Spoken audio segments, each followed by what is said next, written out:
dame.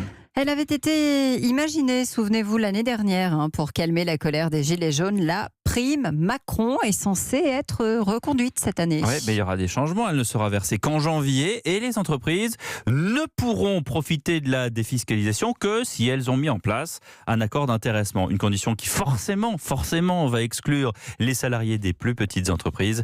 C'est ce qu'a constaté à Lille le correspondant d'Europe 1, Lionel Gougelot. Ils font ça derrière le dos de tout le monde. On va se réveiller le 1er janvier en disant « tiens, elle est où ma prime ?» La prime, elle est partie on ne sait où. Responsable boucherie chez un traiteur de la région lilloise, Warren avait touché 1 000 € l'an dernier.